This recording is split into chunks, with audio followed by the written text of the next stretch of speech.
Hey, everybody, and welcome to Safest Family on the Block, where knowledge is power. I'm Jason, and joining me today is Dr. Ryan Centers. Hello, Dr. Ryan Centers.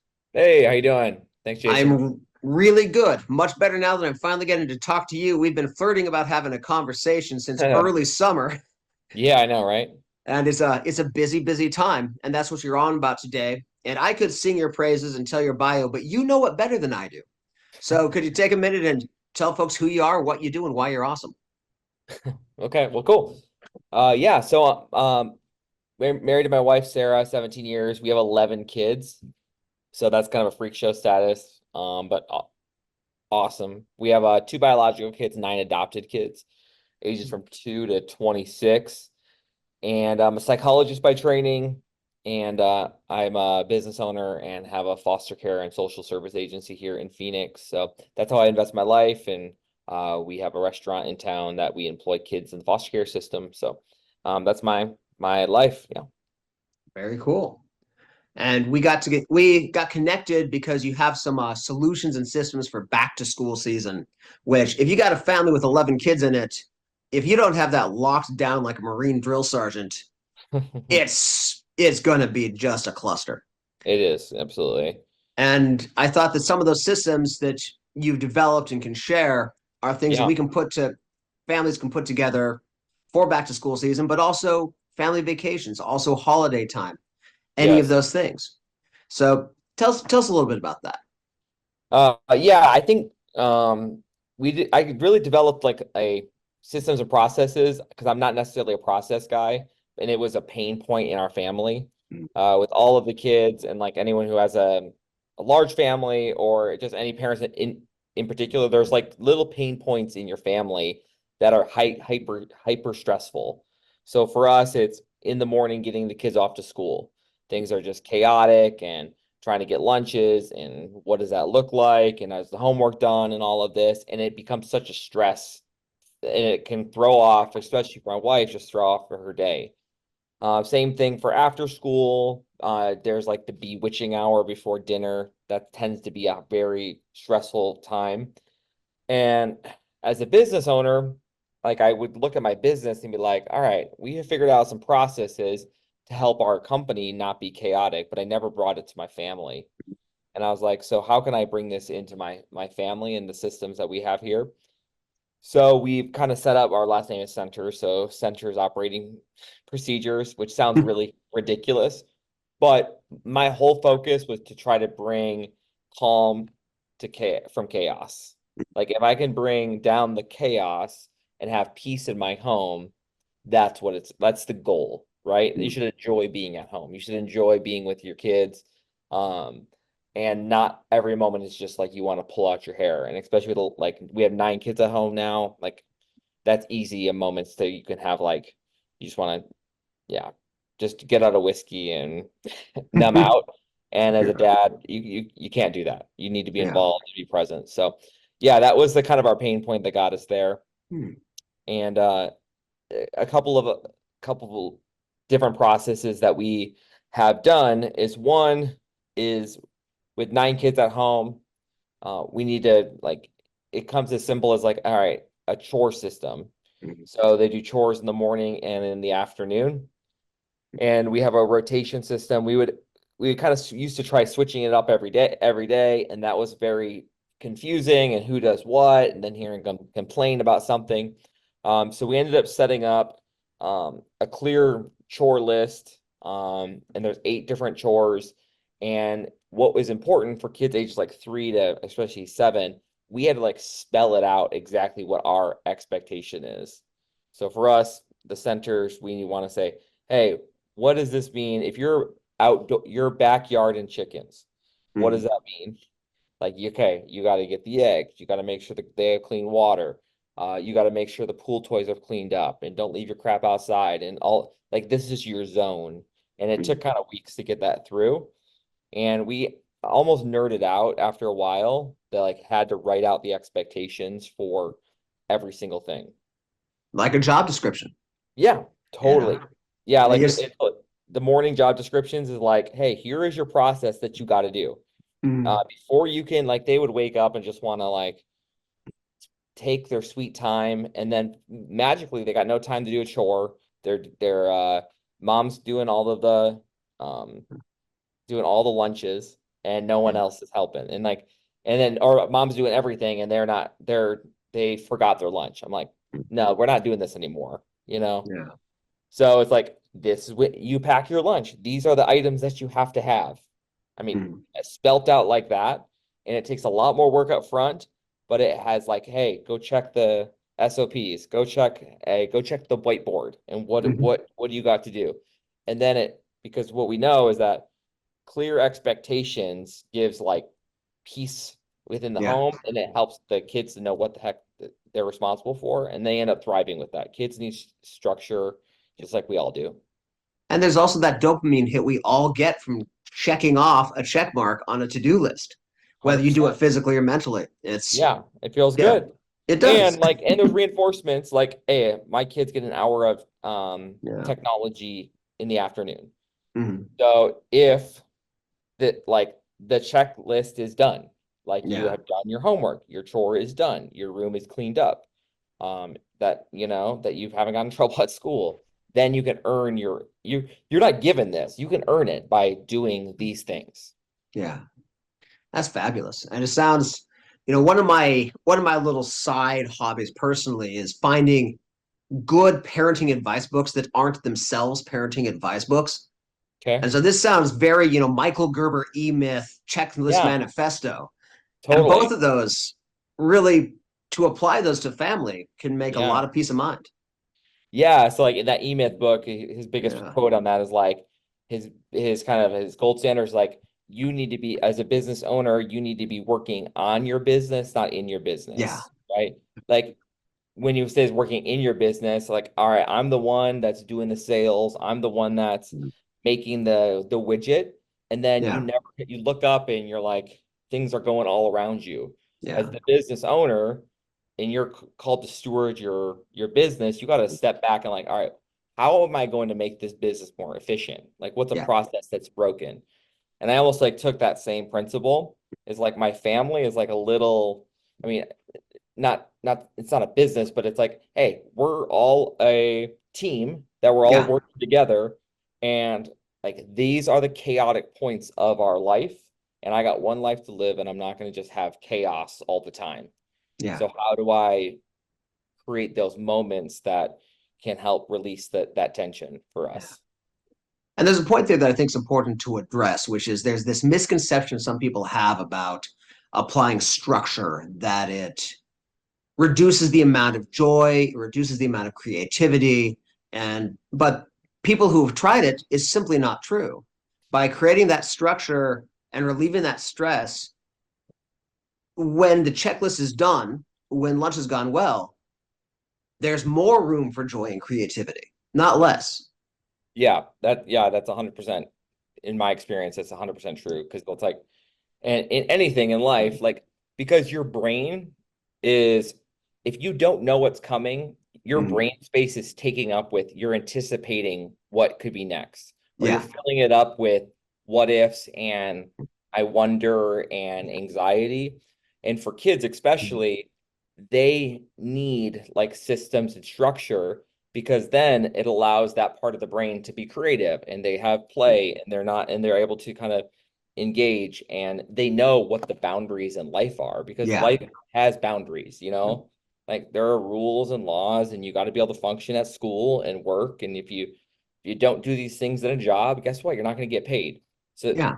our parents' job is to help teach them now, and not do everything for them, and create the systems and structure, because that ends up giving them freedom to be able to operate and thrive.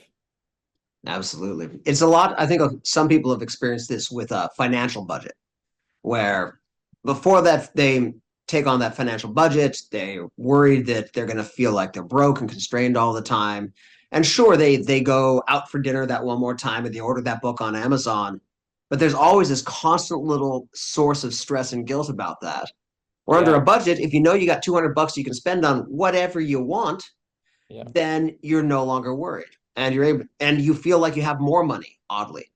yeah, It's that same kind of thing. yeah. It's a great example. Yeah, and you get, I like what you're talking about, where you got the kids and you're not just having them take care of business for the family, Mm, but also you're training them. You know, their right, chore chart includes mowing the lawn so that right. when they go have a house to take care of, they know how to mow a lawn. That's right. Yeah. Yeah.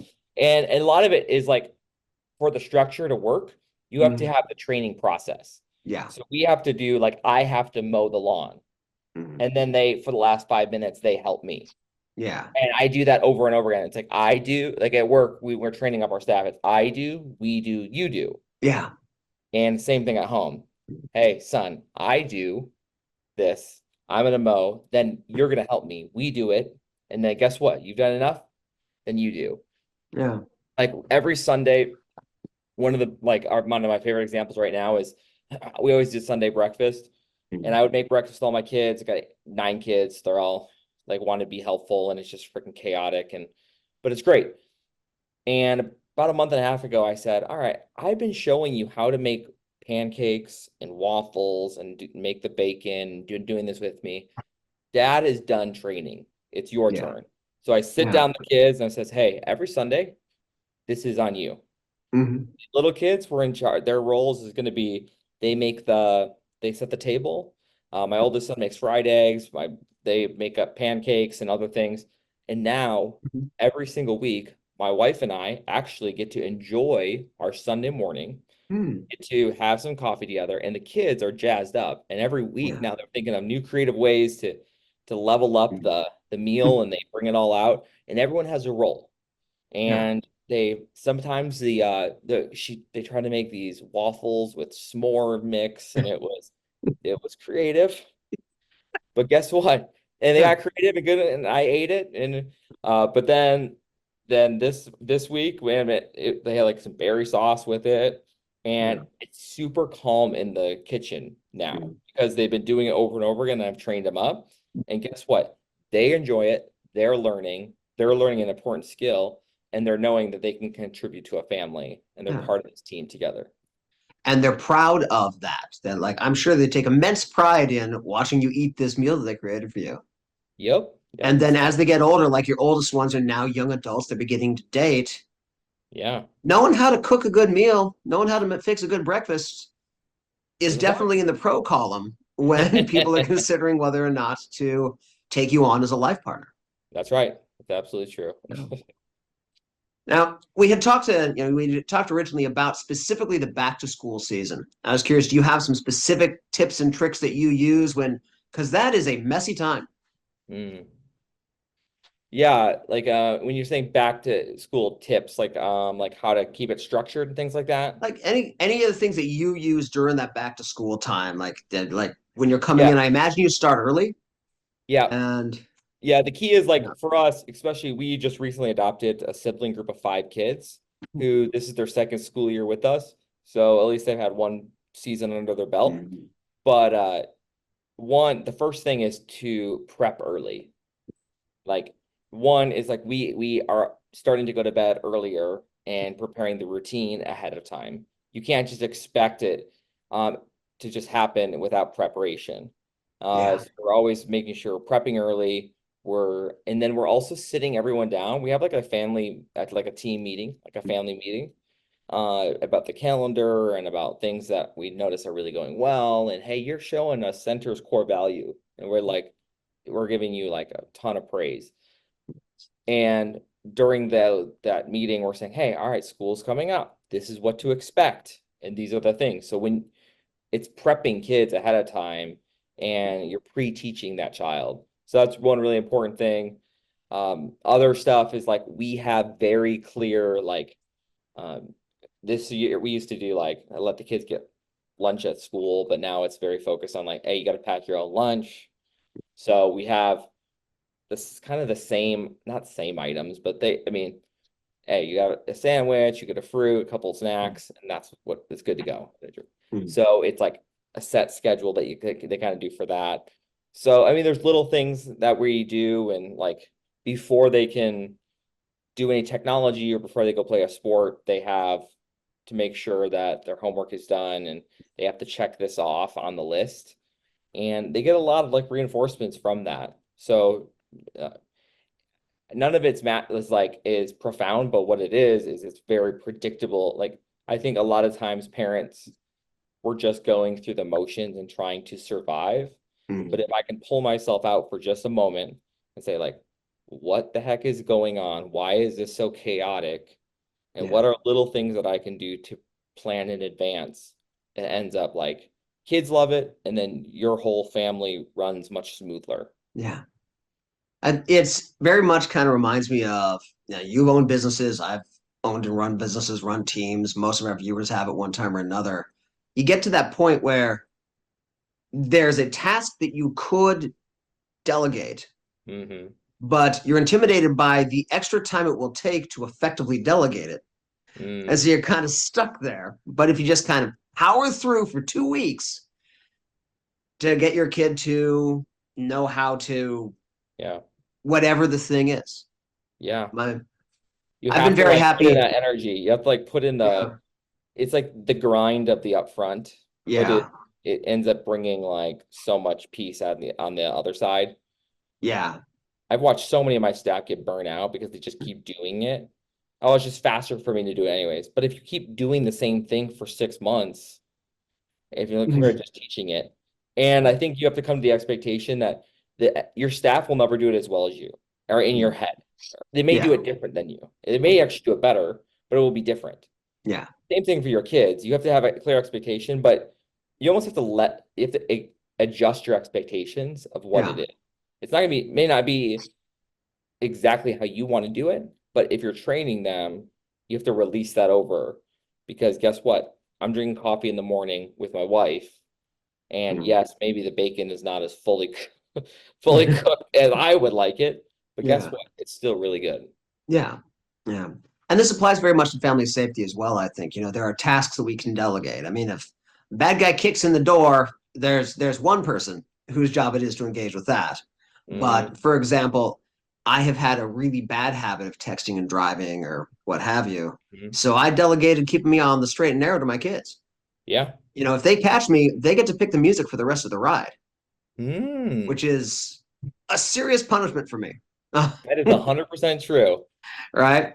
I don't want to let my And kids watch this because I don't want them to have that as an idea. right. And those kinds of things. And as kids get older and older, they can, you can have that family meeting about the what if, Hmm. about the older ones. Okay, well, if there's a fire, your job is to grab your brother from the bed across the floor in the bedroom, and you're gonna make sure that you two get to the the mailbox across the street, Yeah, instead of as a father, like running through a burning house, making sure all the bedrooms are clear. that's good. Those kinds of systems we can apply to safety things as much, if not more, than to homework and chores, all of which are important. Yeah, and like we do like we have like a buddy system for Mm. siblings. I Yeah. like, hey, you are a buddy of the Mm. youngest, and you got to make sure when they get in the car that they're buckled up. Yeah. You know, you make sure the kids are safe, their shoes are on, Yeah. and they get to be involved in that. Yeah. And again, that kind of organization also helps with just, if you're on time, you're safer because you're not speeding, you're not worried about being late while you're driving. If Yeah. you're organized, that chaos isn't eating into your situational awareness, Hmm. and let alone just stress and personal health. Yep. Yep. All of these things, this organization, this systematized, almost business-like team approach to parenting and family Hmm. can be really good for our mental health and is directly related to safety. Yep. That's good. Yeah, it's very cool. So you've got a lot of things that you've been doing with this, and I'm curious, what are some of the things that you learned or that surprised you as you started taking this on? Um, I, I think for us, we were surprised that it actually worked. I think that like the kids can do the breakfast on their own. That it is, my wife was super skeptical and she like is just such a lover and wants to be like a nurturer, I guess. And when your kid is 12 years old, 10 years old, they can do a lot more than we give them credit for. Yeah. Like it's almost like you have to give like I've noticed that I have to give them challenges like 2 years before they're ready. Mm. Like my yeah, my 10-year-old can like help mow the lawn, you Mm, know, yeah. and not do it fully on their own. You know, like in learning how to cook, and my 4-year-old can put away their clothes and things like that. They're a lot more of it like I, we need to hover less Mhm. and like help raise the bar for them. Yeah. Has been really a good learning for us. No, I agree. And one of the things on that is that if we if we do it for our kids after they're ready to learn, we rob ourselves of time. We Hmm. rob our families of what we could have accomplished with that time and energy. We rob them of skills and we rob them of the pride of having done that job well. Yeah, yeah. And it's a big expense. It's not just the 5 minutes in that moment. Yeah, and I think if it continues on for their whole life, then you create an entitled generation or an Yeah. entitled kid that never wants to leave home. Because, I mean, if my mom Yeah. was going to do everything for me, why would I ever want to leave? Why would I ever Yeah. want to, like, that's way better, right? Yeah. Until you actually start doing it, you're like, oh, wow, what pride I get from actually Yeah. doing this on my own. Absolutely. I've in my family, I do a lot. I'm a DIY guy. It's my Okay. hobby. And my youngest, he was 2 when he was fetching me tools for the kitchen remodel. He's 14 now, and for 2 years I've been able to say, "Hey, would you go mount that shelf over there and go do some other part of it, and then come back and see a level, well designed, stable mounted shelf?" And I mean, I spent 10 years having every project take half again as long as it should have, Yeah. but here we are now. I heard this story a long time ago. It said like there was this dad building a fence with his 2 boys, Mhm. and it was taking days and days and days. And this neighbor comes by, and he says, he said goes up to the dad. He says, you could do that much faster if you did it on your own. And then the dad says, well, that's the thing. You think I'm building a fence, but I'm actually raising my boys. Yeah, Yeah.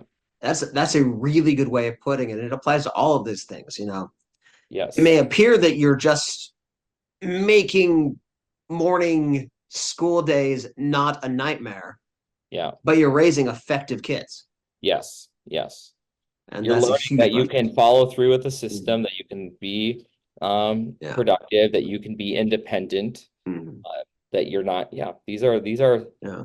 this is what kids nowadays need and desire. There's so much we can't we're raising a kid with a phone in their hand, and they need to be able to like be able to stand on their own Yeah. and make and do hard things. Yeah. Aren't you glad you're tough enough to do hard things? Is what my Yeah. folks used to say when I'd whine about something being hard. Uh, well, this is all really fantastic, and I hope folks that you'll take some of this in mind and think about how to systematize the pain points in your day, because all of us Yeah, have the pain point. A absolutely. lot of the ones, first thing in the morning, bedtime, dinner time, that first half hour after they get home from school, certain times of weekends, whatever they are. Maybe it's Hmm. that hour that your favorite show is on, and all you want is 45 consecutive minutes to enjoy, the game or whatever it is. That's right. And just see about how could you systematize things? How could we raise our kids? How could we train our kids so that those moments go better? That's right. Do you have any last insights or thoughts about this that have been really, really powerful and important in your life?